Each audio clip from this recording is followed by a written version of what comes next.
Hi everyone, నేను మీ పవన్ని. Welcome back to our channel GPK shorts and entertainment. Content is ours, entertainment is yours. ఈరోజు మన రివ్యూలో ఈ సంవత్సరం ఒక అద్భుత కళాఖండం. మీకు ఎప్పుడు తలనొప్పి రాకపోతే నేను చెప్తున్నాను, నమ్మండి. ఈ మూవీ చూసిన తర్వాత మినిమం హాఫ్ అన్ అవర్ తలపోటు ఫ్రీ ఫ్రీ ఫ్రీ. సో ఆ మూవీ ఏంటి అని ఆలోచిస్తున్నారా? చెప్తా, అక్కడ కూడా ఇస్తాను. So love me if you dare, మన ఆశిష్ రెడ్డి అండ్ వైష్ణవి చైతన్య, అదే మన బేబీ గర్ల్, వీళ్ళిద్దరూ కలిసి యాక్ట్ చేసిన ఈ మూవీ. ఇంకా దీనికంటే ప్లస్ ఏంటంటే మన దిల్ రాజు ప్రొడ్యూసర్. సో ఈ మూవీ చూస్తే కంపల్సరిగా ఒక 5 నిమిషాలైనా సరే తలనొప్పి వస్తుంది కంపల్సరీ. అంత దారుణంగా ఉంది మూవీ. ఏంటి ఆ దారుణాలు అనేది చూద్దాం. ఇన్ డెప్త్లో ఆ దారుణాలన్నీ మీకు చెప్తాను. సో ఈలోపు నా వీడియో మీకు నచ్చినట్లయితే please like, share and subscribe. మర్చిపోదు భయ్య, కంపల్సరిగా సబ్స్క్రైబ్ చేసుకోండి. బెల్ ఐకాన్ పక్కనే ఆల్ అని నొక్కండి. సో అప్పుడు కంపల్సరిగా నా నోటిఫికేషన్ మీకు వస్తాయి. ప్లీజ్ దయచేసి మర్చిపోవద్దు, సబ్స్క్రైబ్ చేసుకోండి. ఓకే, ఇప్పుడు మన రివ్యూలోకి వస్తే love me if you dare. మీరు ఎప్పుడైనా 200 రూపాయలు టికెట్ పెట్టి ఒక థియేటర్లో కూర్చొని ఎప్పుడైనా మీరు ఎర్రిపప్పలు నేనైనా కంపల్సరీ 200 నేను పెట్టి థియేటర్లో కూర్చొని సీనికి మనల్ని ఎర్రిపప్పడం రేట్లో ఫస్ట్ ఉంటాడు. ఆ సీన్లు ఏంటి, అసలు ఆ కథ ఏంటి, ఆ ప్లాట్ ఏంటి. ముందు ప్లాటే భయ, అది పిచ్చ పీక్స్. ఆ ప్లాట్ అదేంటంటే, ఇప్పటికే కామెడీ హర్రర్కి మనం చచ్చిపోతుంటే ఇంకొంచెం 2 మెట్లు పైకెక్కి రొమాంటిక్ హర్రర్ మూవీ అంట. దెయ్యంతో మీటింగ్, డేటింగ్, రొమాన్స్, ఇంకా ఇంకా ఇంకా చాలా చాలా ఇవన్నీ మన హీరో కానిచ్చేస్తాడు దెయ్యంతో. ఇది ఇంపాసిబుల్ అనేది తర్వాత సంగతి. మనం చూడడానికి కూడా చాలా ఇల్లాజికల్గా, ఇరిటేటింగ్గా ఉంటుంది. ఇది మెయిన్ ప్లాట్. సింపుల్గా ఏమన్నా స్టోరీ ఏంటి అని అడిగితే చెప్పుకోవడానికి పెద్ద స్టోరీ ఏం లేదు భయ్య. జస్ట్ హీరో దయ్యంతో రొమాన్స్ చేస్తాడు, ఇదే స్టోరీ పాయింట్. ఇది ఎంత ఇరిటేటింగ్గా చూడడానికి. సో ఇంకా థియేటర్లో 2.5 hours చూస్తుంటే ఇంకా దారుణంగా ఉంటుంది.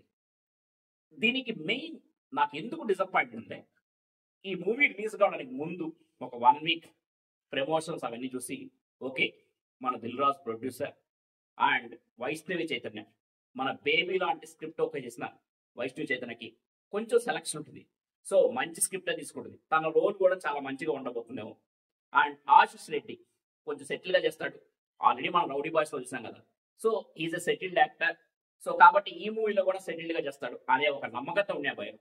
కానీ సినిమా చూసిన తర్వాత మాత్రం ఇవన్నీ నమ్మకాలు వేస్ట్ అనిపించింది. మెయిన్గా మన దిల్ రాజు గారు ఆల్రెడీ ఒక కళాఖండాన్ని మనకి ఇచ్చాడు మొన్నే, ఫ్యామిలీ స్టార్. సో ఇప్పుడు ఇంకో 2వ కళాఖండం ఇది, love me if you dare. So ఇది చూస్తున్న నాకు ఏమనిపిస్తుందంటే, దిల్ రాజు స్క్రిప్ట్ సెలక్షన్లో తోపు అని ఒక మెయిన్గా ఒక నమ్మకం ఉంది జనాలకి. కానీ ఈ 2 సినిమాలు చూసిన తర్వాత కొంచెం దిల్ రాజు కూడా ఆ వయసు ఎక్కువ కావడం వల్ల ఈ విషయంలో కొంచెం వెనకడు వేస్తున్నాడు. అయిపోయిందేమో దిల్ రాజు ఈ సెలక్షన్ అనేది ఇంతకు అయిపోయిందేమో అనిపిస్తుంది. మేబీ మంచి సినిమాలు రావచ్చేమో, కానీ ఇప్పటివరకు అయితే ఒక ఫ్యామిలీ స్టార్ కానీ ఒక లవ్ మీ కానీ 2 దారుణాలపై. ఎందుకు దారుణాలు అంటున్నా అంటే, ఈ మూవీలో 3 క్యారెక్టర్లు ఉంటాయి మెయిన్గా. రవికృష్ణ, మన రవికృష్ణ అంటే మన విరూపాక్ష మూవీలో ఉంటాడు విలన్ క్యారెక్టర్. సో తను రవికృష్ణ అండ్ వైష్ణవి చైతన్య అండ్ ఆశిష్, వీళ్ళ ముగ్గురు మధ్యలోనే నడుస్తుంది. మెయిన్గా ఆశిష్ ఒక యూట్యూబరు. సో తను ఈ దెయ్యాలు ఇవి లేవు, మూఢనమ్మకాలు ఇవన్నీ ప్రూవ్ చేస్తుంటాడు తన వీడియోస్ ద్వారా. సో అటువంటి వర్క్ చేసి ఏదో కొంచెం అమౌంట్ సంపాదిస్తుంటాడు. ఓకే, బాగానే ఉంటుంది అక్కడ వరకు. కానీ ఇక్కడ ఈ దెయ్యం కాన్సెప్ట్ ఎందుకు వచ్చింది అంటే, ఎవరో ఈ బంగ్లాలో ఒక దివ్యవతి అనే ఒక దెయ్యం ఉంది అని చెప్తే మనోడు అక్కడ ఏమి లేదు అని పూజడానికి వెళ్ళి అక్కడ దెయ్యంతో లవ్లో పడిపోతాడు. అసలు దెయ్యంతో లవ్ అయింది భయ్య, అసలు దెయ్యంతో రొమాన్స్ అయింది భయ్య. వినడానికి ఎంత ఇంట్రెస్టింగ్ ఉందంటే చూడడానికి ఇంకా దారుణంగా ఉంటుంది. సో ఇలా చేసే ఈ టైంలో ఎన్నో అద్భుతాలు, ఎన్నో అద్భుతమైన సీన్లు, మనల్ని పిచ్చెక్కిచ్చే సీన్లు చాలా ఉన్నాయి. సో అవన్నీ చెప్పుకుంటా పోతే చాలా టైం పడుతుంది. సో నేను ఓవరాల్గా ఈ మూవీ అనేది చాలా టైం వేస్ట్ మూవీ. వీటిలో మెయిన్గా ఈ మూవీలో ప్లస్ ఏంటంటే కొంచెం ఉన్నంతలో కొంచెం మేలు అని చెప్పడానికి ప్లస్ ఏంటంటే ఒకటి MM Keeravani background score, music, so కొంచెం పర్వాలేదు అనిపించింది. అండ్ అదేవిధంగా PC Sreeram cinematography it's a phenomenal. ఎందుకంటే పిసి శ్రీరామ్ గారికి ఆ రేంజ్ ఉంది. తను ఏ సినిమా తీసినా సరే కంపల్సరీగా సినిమాటోగ్రఫీ మాత్రం చాలా బాగుంటుంది. సో ఈ రెండు అయితే కొంచెం ప్లస్లు పోయాయి. So MM Keeravani and PC Sreeram ఈ రెండింటి కోసం అయితే మనం కొంచెం భరించవచ్చు. అండ్ ఇంకా మిగతా వాటికైతే హీరో క్యారెక్టర్ ఎలా ఉంటుందంటే చేసేది యూట్యూబ్ వీడియోలు, తన సంపాదన కోసం దేనికోసం తర్వాల్సింది. కానీ తన యాటిట్యూడ్ కోర్స్ హీరో ఒకడే కాదు, మిగతా వాళ్ళ యాటిట్యూడ్ కూడా ఎలా ఉంటుందంటే ఏదో సమాజానికి సేవ చేస్తున్నట్టు, దేశాన్ని ఉద్ధరిస్తున్నట్టు బిల్డప్లు ఉంటాయి. వాళ్ళ యాటిట్యూడ్ చూస్తే అలా అనిపిస్తుంది. సరే, ఇక్కడ మెయిన్ ఏంటంటే హీరో దెయ్యంతో లవ్లో పడ్డప్పుడు మామూలుగా హీరో అంటే అసలు పడదు మన హీరోయిన్కి, ప్రియా క్యారెక్టర్ అదే వైష్ణవ్ చైతన్యకి. కానీ దెయ్యాన్ని లవ్ చేస్తున్నాడని తెలిసిన వెంటనే అప్పుడు దాకా లవ్ చేస్తున్న వేరే వాడిని వదిలేసి మన హీరోని దగ్గరుకుంటుంది. దీన్ని బట్టి డైరెక్టర్ మనకి ఏం మెసేజ్, ఈ డైరెక్టర్ అరుణ్, ఈ అరుణ్ మనకి ఏం మెసేజ్ ఇవ్వాలనుకుంటున్నంటే చాలా సింపుల్గా మన అబ్బాయిలకి చాలా సింపుల్ మెసేజ్ ఇచ్చాడు. ఒకటి, మీరెవరిన అమ్మాయిని పడేయాలంటే ఫస్ట్ దెయ్యాన్ని లవ్ చేయండి. ఏదైనా బంగ్లా చూసుకొని, పాడుబడ్డ బంగ్లా చూసుకొని ఆ దెయ్యాన్ని లవ్ చేస్తే ఆటోమేటిక్గా మీలో ఉన్న అయ్యో దెయ్యాలను లవ్ చేశాను వీడెంత మంచోడబ్బా అని ఆ అమ్మాయి కూడా మీ లవ్లో పడిపోతుంది అని ఒక మెసేజ్ ఇచ్చాడు భయ్య. సో ఇది పాటిస్తే మనం ఆగమైపోతాం. సో అందుకని అంతవరకు వదిలేయండి. అక్కడే ఆ కాన్సెప్ట్ తలనొప్పి కాన్సెప్ట్, దాన్ని రియలిస్టిక్గా తీసుకోవాలి. సో దెయ్యాలు లవ్ చేయండి అనేది వరస్ట్ కాన్సెప్ట్. నెక్స్ట్ దెయ్యాలతో మీటింగ్, డేటింగ్ ఇవన్నీ ఫిక్షనల్ టాపిక్స్. ఏదైనా పర్పస్ ఉండాలి. ఈ మూవీలో మెయిన్ ప్రాబ్లం ఆ పర్పసే లేదు. ఎందుకు చేస్తున్నాడు, ఏం చేస్తారండి, అసలు ఆ పర్పసే లేదు. సో ఓవరాల్గా చెప్పాలంటే ఈ మూవీ అనేది అట్టర్ ఫెయిల్యూర్.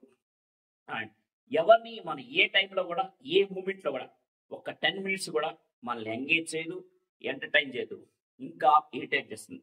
సో భరించాలి అంటే కంపల్సరీగా మేము చూడాలని ఎట్టాలంటే భరించవచ్చు.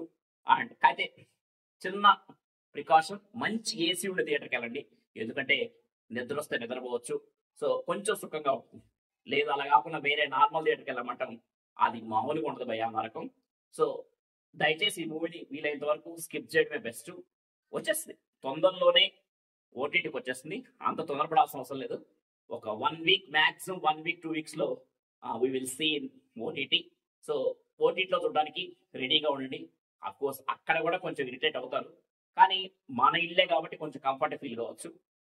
దెయ్యం ఇక్కడ హర్రర్ అని చెప్పి దెయ్యం మీద భయపిచ్చేస్తుంది, అంత భయపెట్టేసి అయితే ఎక్స్పెక్ట్ చేయొద్దు భయ. అంత భయాలే ఉండవు. ఓన్లీ చెప్పే కదా, రొమాన్స్ మాత్రమే ఉంటుంది. ఒక వరస్ట్ రొమాన్స్ ఉంటుంది. సో అంతే దర్శాలు ఈ మూవీ గురించి. సో ఈ మూవీకి నేను ఇచ్చే rating just 1.5/5. Thank you, bye.